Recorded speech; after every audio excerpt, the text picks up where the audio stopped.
In this episode, we will get deep into prophecy. The beasts of Daniel. Who are they and what do they mean?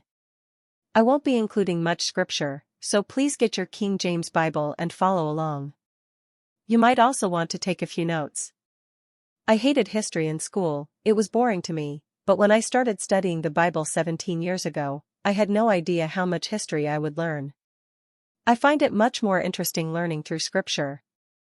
I hope you do too. So, here we go.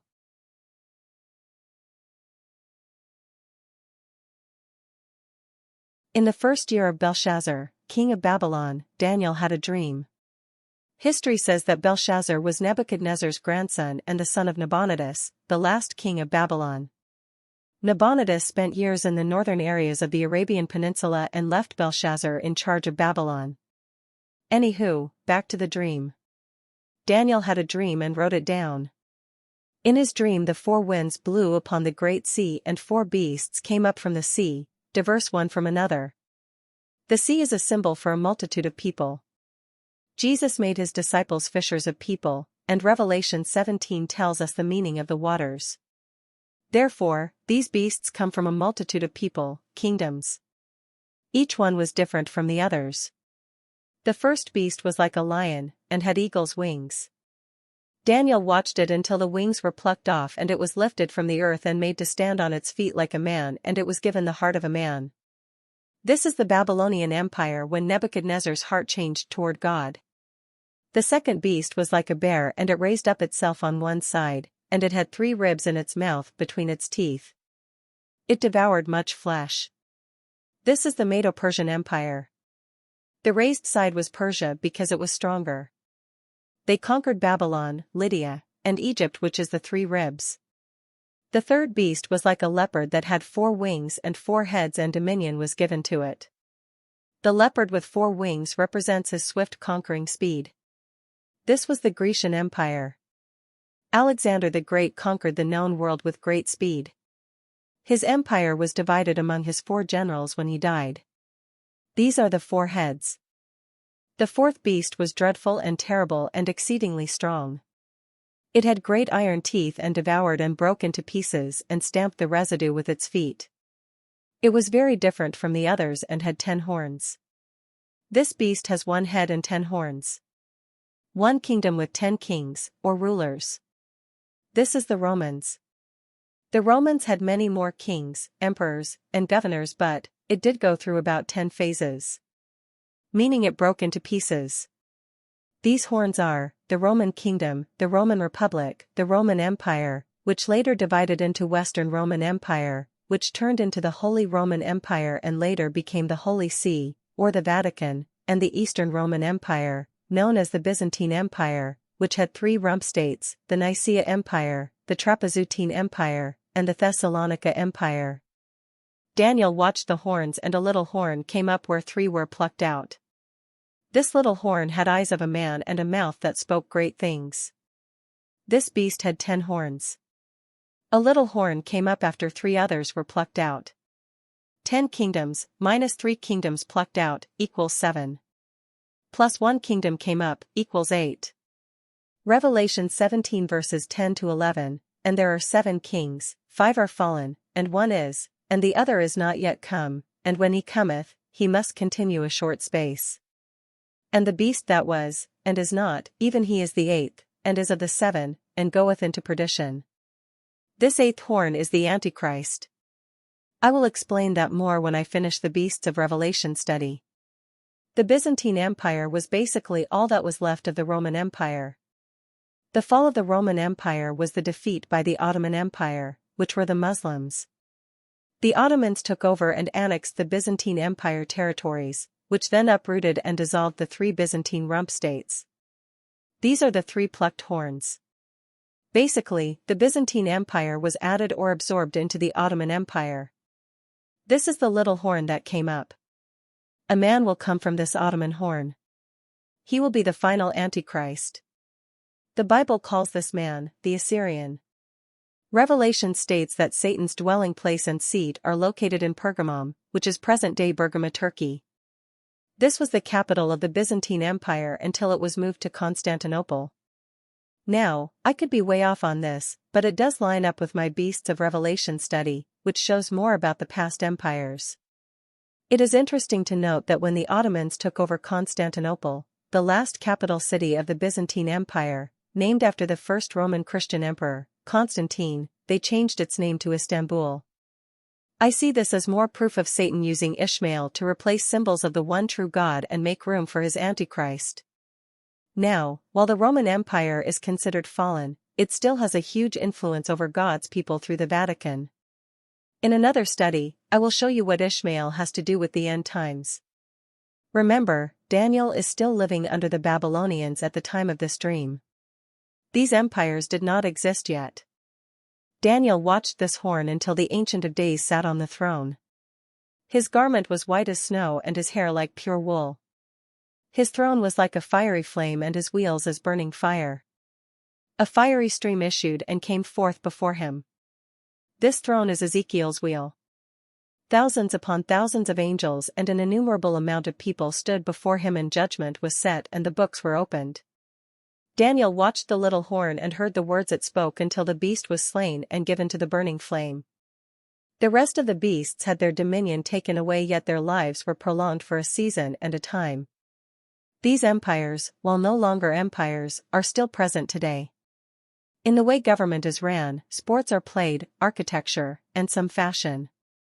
And the Vatican still exists today. Just look around and you'll see their influence. Daniel saw in the dream one like the Son of Man come with the clouds of heaven and came to the Ancient of Days, as he was given dominion over the people and the nations, and his dominion was everlasting, it shall not be destroyed. The Son of Man is Jesus. God is the Ancient of Days in association to the Trinity. This dream troubled Daniel. He went to one of the angels that was near him and asked the truth of all these things. The angel told him the interpretation. The 4 great beasts are 4 kings which shall arise from the earth. These beasts, or kings, are from the earth. They are men. They rule 4 earthly kingdoms made of a multitude of people. But the saints of the Most High, who are believers in Christ, shall take the kingdom and possess the kingdom forever. Daniel then learned the truth about the 4th beast with the little horn. The little horn, or Antichrist, made war with the saints and will prevail against them until the Ancient of Days come and judgment is given, and the time comes that the saints will possess the kingdom. This is the time of the rapture. The 4th beast will be the 4th kingdom upon the earth. It will devour the whole earth. None of the other kingdoms ruled the whole entire earth, only the known world at the time. Therefore, this is a future kingdom. It will stamp the residue with its feet. Meaning at the bottom, or end, of its rule, it will be very violent. The 10 horns are 10 kings, and another shall rise and subdue 3 kings. It shall speak great words against the Most High and wear out the saints of the Most High. It will think to change times and laws, and the saints will be given into his hands for a time, and times, and the dividing time. This is a total of 3.5 years. Revelation states 42 months. But judgment shall sit and his dominion taken away and destroyed. And dominion under all of heaven will be given to the saints, and they shall serve and obey the Most High. This really bothered Daniel, but he kept it to himself. This little horn that comes up is the 1st beast, or Antichrist, empire in Revelation 13. This beast in Daniel has 10 horns on one head. The beast in Revelation 13 has 10 horns and 7 heads. There will be more entities that make up this beast nation. As we saw in Daniel 2, the feet of the statue, the final kingdom, is part iron and part clay. And that they shall mingle themselves with the seed of men, but will not mix, or get along. It's possible that fallen angels will again try to alter the human DNA, because Jesus said that the end will be like the days of Noah. I will explain more about these other nations and who they are when I finish the Beasts of Revelation study. It's quite fascinating. Well then, through this vision, what have we learned about beasts in prophetic dreams and visions? Number 1, we learned that beasts, as a whole, are a group of kingdoms, or nations. Not one single person. Number 2, horns on the beast are kings and rulers, or leaders.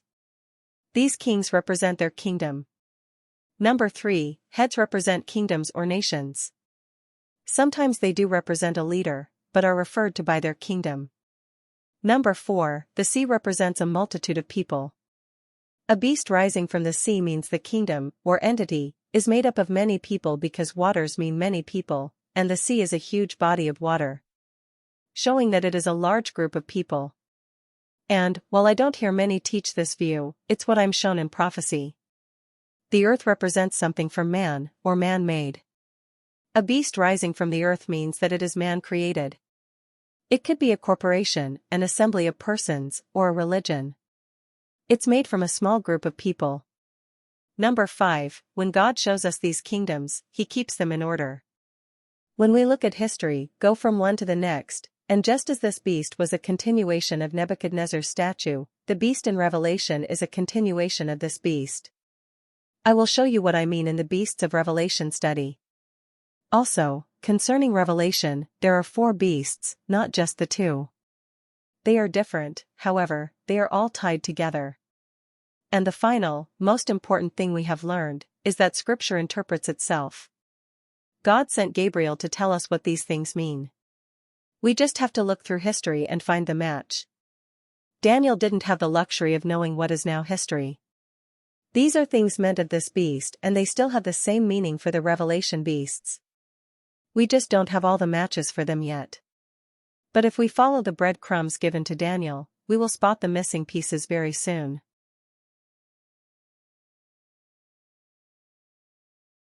In the 3rd year of King Belshazzar, Daniel had a vision. In the vision he was at the Shushan in the palace, which is in the province of Elam by the river Olai. He lifted his eyes and saw a ram standing near the river. It had 2 high horns. One was bigger than the other and the higher one came up last. Daniel saw the ram pushing westward and northward and southward. No beast could stand before him nor could any deliver out of his hand. He did according to his will and became great. As Daniel was watching the ram, a he-goat came from the west on the face of the whole earth and touched not the ground, meaning he was very fast. He had a notable horn between his eyes. The he-goat came to the ram with 2 horns and ran into him in the fury of his power. With anger he smote the ram and broke his horns. The ram then had no power and the he-goat cast him to the ground and stomped on him. The he-goat then became very great and strong. The great horn between his eyes was broken and 4 notable ones came up in its place. Out of them came forth a little horn which became great toward the south, toward the east and toward the pleasant land, which is Israel. It waxed great even to the host of heaven, or the angels, and cast some of the host and of the stars to the ground and stomped upon them. He magnified himself even to the prince of the host, who is Jesus, and by him the daily sacrifice was taken away and the place of his sanctuary was cast down. A host was given him against the daily sacrifice by reason of transgression and it cast down the truth to the ground and it practiced and prospered. Then Daniel heard a saint asking another saint, "How long shall be the vision concerning the daily sacrifice and the transgression of the desolation, to give both the sanctuary and the host to be trodden under foot?"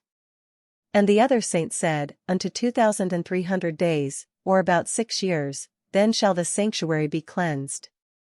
This will lead to the Maccabean revolt that lasted from 167 BC to 160 BC. The Maccabean revolt lasted approximately 6 years. Daniel wanted to know the meaning of this dream, so he asked an angel standing near him. Daniel heard a voice from between the banks of Olai that said, "Gabriel, make this man understand the vision." So, Gabriel went over to Daniel. Then Daniel was afraid and fell upon his face. Gabriel told him that the vision was for the time of the end. As Gabriel was speaking to him, Daniel fell into a deep sleep. This shows that Daniel will be dead by the time this vision is fulfilled. Gabriel touched Daniel and set him upright. He tells Daniel again that this is for a time appointed in the end. The ram which Daniel saw having 2 horns are the kings of Media and Persia. The rough goat is the king of Grecia, and the great horn that is between his eyes is the first king, which, as we know, is Alexander the Great. When that horn is broken, 4 kingdoms shall stand up out of the nation, but not in his power. When Alexander died, since he didn't leave a request for who would take over, his kingdom was divided among his 4 generals, Ptolemaic, Seleucid, Lysimachus, and Antigonus. In the latter time of their kingdom, when the transgressors are come to the full, a king of fierce countenance, this king will come from one of the four generals' empires, and understanding dark sentences, shall stand up. His power shall be mighty, but not by his own power, and he shall destroy and prosper, and practice and destroy the mighty and the holy people. Through his policy also he shall cause craft to prosper in his hand, and he shall magnify himself in his heart, and by peace he shall destroy many. He shall also stand up against the Prince of Princes, this is Jesus, but he shall be broken without hand. This fierce king comes from their kingdom, the Grecian kingdom. He was Antiochus IV from the Seleucid Empire, which included Syria, or Assyria. He was a Roman hostage that made his way to high rank as king. He put himself on such a high pedestal that he made his name Epiphanes, which means God manifest. He saw himself as equal to Zeus. Upon losing against Egypt, he took his anger out on Jerusalem, which was under Egypt's control. Unlike Egypt, who allowed the Jews to practice their religion freely, Antiochus gained control and outlawed Judaism. He took the temple treasures, placed a statue of Zeus, and forced the Jews to worship Zeus or die. In order to completely defile the temple, he slaughtered a pig on the altar in dedication to Zeus. He drowned himself in the sea after fleeing when his army was defeated in Judea. He was broken without hand. This king is the foreshadow of our end-time Antichrist that will do much of the same. This Antichrist came from the Seleucid Empire in Pergamum. The same area our future Antichrist will come from. The vision lasted a day, and then Daniel was told to shut up the vision because it was way into the future. Daniel was sickened for days afterward but continued doing his job. This prophecy has been fulfilled. It is important for us to know what happened because this is going to be much the same when our Antichrist takes power. Except, our Antichrist will not be vengeful to only Jerusalem. He will devour, or control, the entire world. Belshazzar had a great feast. He commanded to bring the gold and silver vessels that Nebuchadnezzar took from the Jewish temple. Nebuchadnezzar is stated as his father here. Nebuchadnezzar was actually his grandfather, but, in tradition, the older male is the father of the family. Just as Abraham is called Father Abraham. They drank wine in the vessels of the Lord and praised their gods. During this feast, fingers of a hand came forth and wrote a message on the wall of the palace. This is the same hand that Moses saw write the 10 Commandments. Belshazzar saw this, and it scared him so much that he either peed or soiled himself and caused his knees to shake. He cried for the astrologers and soothsayers to come read the message and tell him what it means. None could read it. His wife told him to send for Daniel. Daniel said he would read it and give the meaning, but he didn't want the gifts that were offered. He told Belshazzar of the relationship between Nebuchadnezzar and God. But Belshazzar was not humbled even though he knows all that happened to his grandfather. He praised his gods while defiling God's vessels and didn't glorify the God whom gave him the kingdom. The message said mean, tekel, a parson. Mean, God has numbered Belshazzar's kingdom and finished it. Tekel, Belshazzar had been weighed in the balances and found wanting. Perez, the kingdom had been divided and given to the Medes and Persians. Daniel's words are different than the writing. My guess is that it switched for the understanding between the Jewish and Babylonian language. Then Belshazzar had Daniel clothed with scarlet and put a chain of gold around his neck. Then made Daniel the third ruler of the kingdom. These are Nabonidus, who is Nebuchadnezzar's son, Belshazzar, who is Nebuchadnezzar's grandson, and now Daniel. But, during that night, Belshazzar was killed and Darius the Median, at age 62, took over the kingdom. This is not Darius the Great because Darius the Great was Persian, not Median.